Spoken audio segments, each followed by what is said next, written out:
Yesterday, the terror was brought to the city of Boston. Tragedy was brought to one of our neighborhoods also. This is a close-knit place, the city of Boston. Here we know our neighbors, we grieve for them. We grieve for the little boy who we knew from Dorchester. But also today I want to say we know our heroes also. They are the men and women who wear helmets, who wear the badges, the runners, who helped us yesterday during this time of need. And as we go together on this issue with all the law enforcement officials, we're going to make sure the city pulls together. You know, we got it under control. Let's continue to work together. Let's keep offering a helping hand to individuals who may need it during this very difficult time in our city's history. But I just say to all of you, I've been mayor for 20 years now. I've never seen law enforcement pull together, working together to solve our crime in our city as they have, but also how people pull together. The business community, the neighbors, everyone. This is a tragedy, but Boston's a strong city. We're a city that'll get through this. And like the governor said, we set up a resource center over at the castle near the Park Plaza Hotel, where staff will be there available to give information to individuals who've been involved in the marathon. It's open from 9 to 5, and the phone number is, let me think of that phone number, 635-5040, I believe. And our hotline at city, no, the number is, wrong number, 617-534-5050. And also the 24-hour hotline that you need information also. That number is 617-635-4500. And over the last several hours, we've received calls from all over the world asking us information about the our tragedy and how they can help us. So this is a bad day for Boston, but I think that if we pull together, we'll get through it. We're a strong city. A lot of people willing to work together to make this a better place for all our people. And so as we gather here today with all our officials, let's say Boston will overcome. Thank you, Mr. Mayor. Senator? Thank you. Thank you, Governor. Thank you, Mr. Mayor. The President of the United States has pledged his full support in all efforts, both to keep the city safe and to find the person who did this and bring them to justice. We did not have to reach out to the President. The President reached out to us. He called the Governor, he called the Mayor, he called the members of the delegation, because the President is actively involved here in responding. On behalf of our congressional delegation, Senator Cowan is here with me, and Congressman Lynch, and all of the members of our delegation.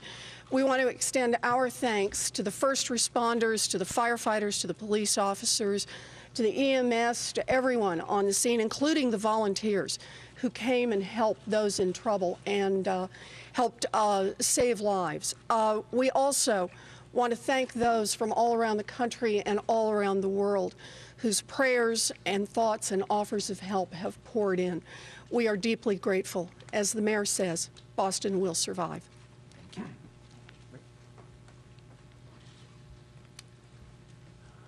Thank you, Governor. Good morning. My name is Rick Delorier. I'm the Special Agent in charge of the FBI's Boston Division. I would like to start this morning by thanking the first responders from Boston EMS and Boston Fire Department and the volunteer physicians, nurses, and medical staff from the community who volunteered at the marathon. Their services and heroic actions saved lives yesterday afternoon. We continue to work shoulder to shoulder with our JTTF partners at the Boston Police Department, the Massachusetts State Police, as well as all our other JTTF agencies. Our mission is clear: to bring to justice those responsible for the marathon bombing. The American public wants answers. The citizens of the city of Boston and the Commonwealth of Massachusetts want and deserve answers.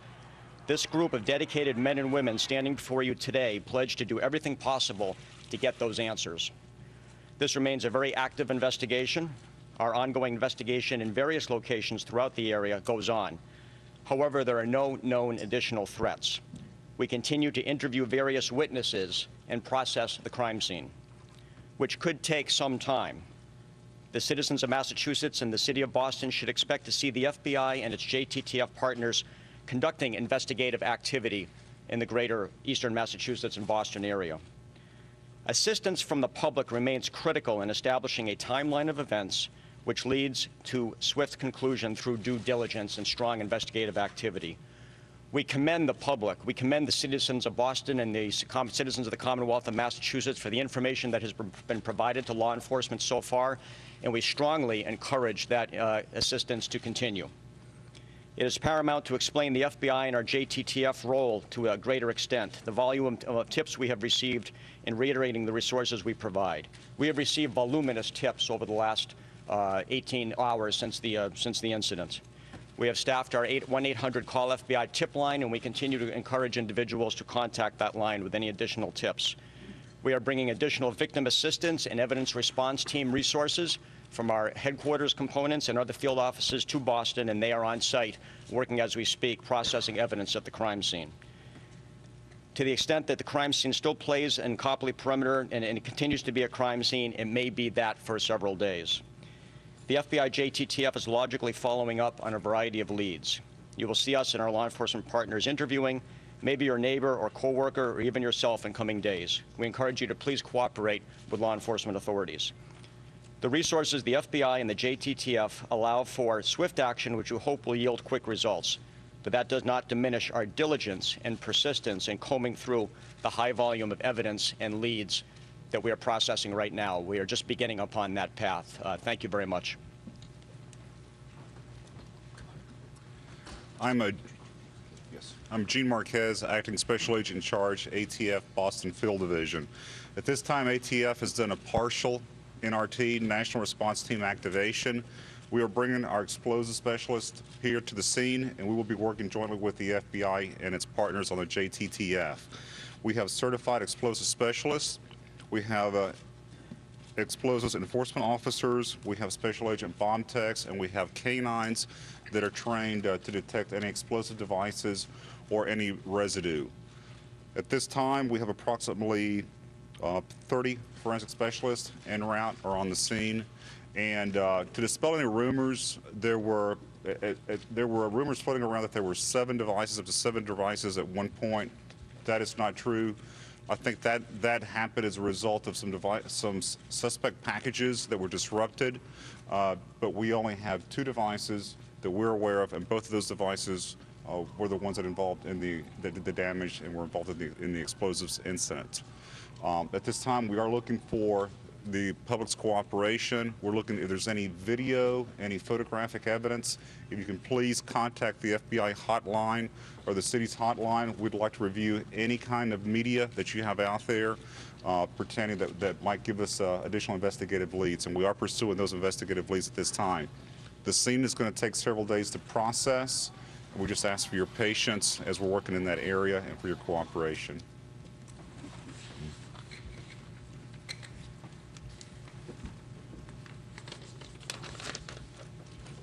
Good morning. I'm United States Attorney Carmen Ortiz.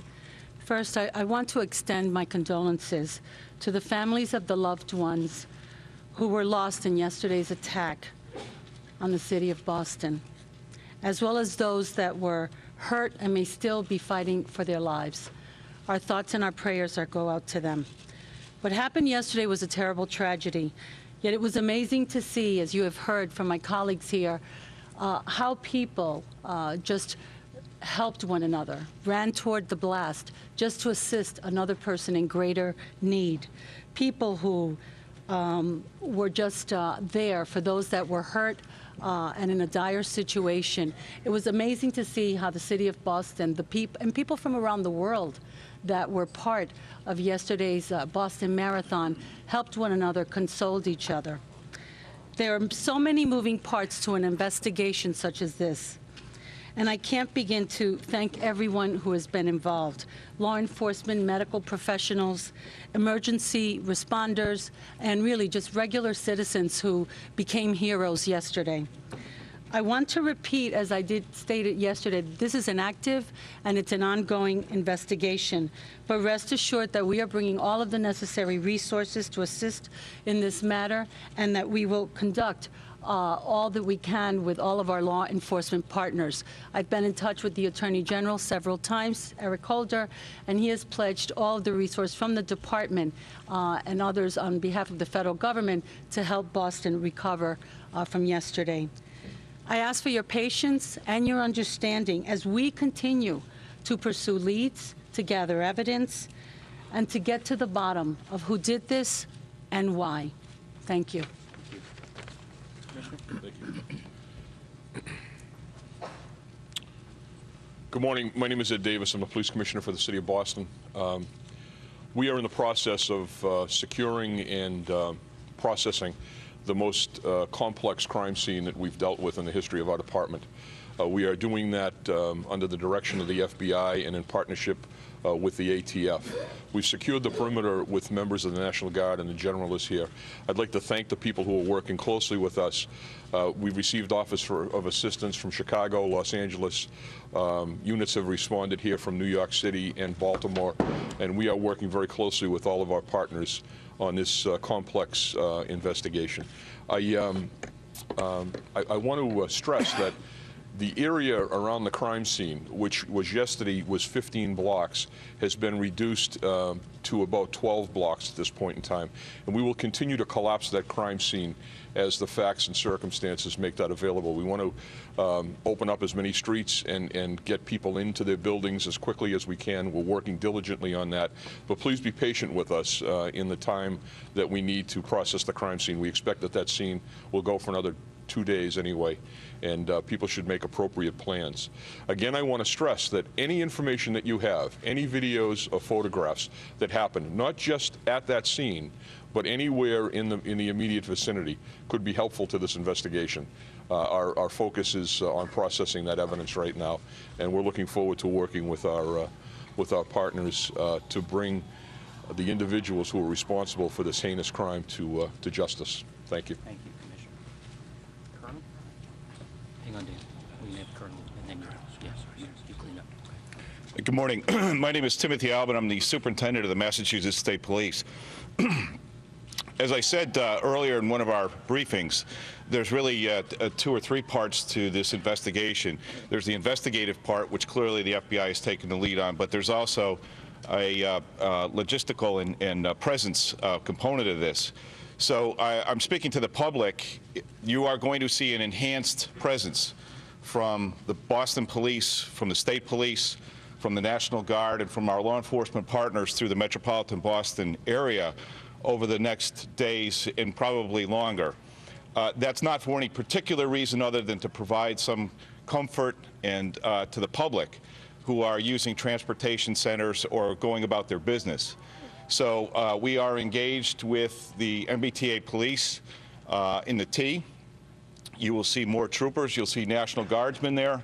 You'll see MBTA police like you do every day. But that presence will be significantly enhanced. We're doing that for the comfort of the public. We're looking for cooperation from the public. It's not to inconvenience anyone, and we don't think that it will be.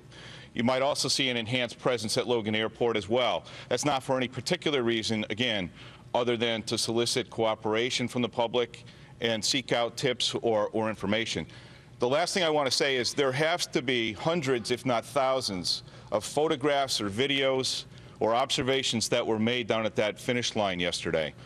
And they're sitting out there amongst everyone that's watching this event this morning. And I would encourage you to bring forward anything. You might not think it's significant, but it might have some value to this investigation. The mayor's giving you tip lines. There are plenty of those. The FBI has them as well. If you call in, I assure you that someone will follow up on your photographs or videos that you want to submit for consideration. Thank you very much.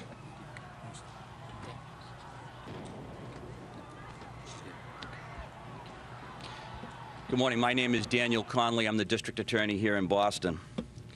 What occurred yesterday in Boston was an act of cowardice. While there will be an opportunity in the future at the conclusion of this investigation to officially define this act, make no mistake, an act of cowardice and of this severity cannot be justified or explained. It can only be answered. To that end, some of the finest investigators at the local, state, and federal levels have been working through the night to not only conduct interviews and process the scene, but to ensure that those interviews are legally sound and that the evidence is recovered with the greatest care. At the same time, police and other law enforcement agencies have been actively working to ensure the safety of our city. At this point, the loss that we have suffered is enormous. But thanks to the efforts of EMTs, police officers, firefighters, volunteers, ordinary citizens, and of course doctors, nurses, and the medical staff at Boston's world-class hospitals, we can say with absolute certainty that more lives were saved. For this, we can all give thanks. In the days and the weeks to come, we will do our very best to keep the public and the media apprised and advised of the progress of this investigation and our work.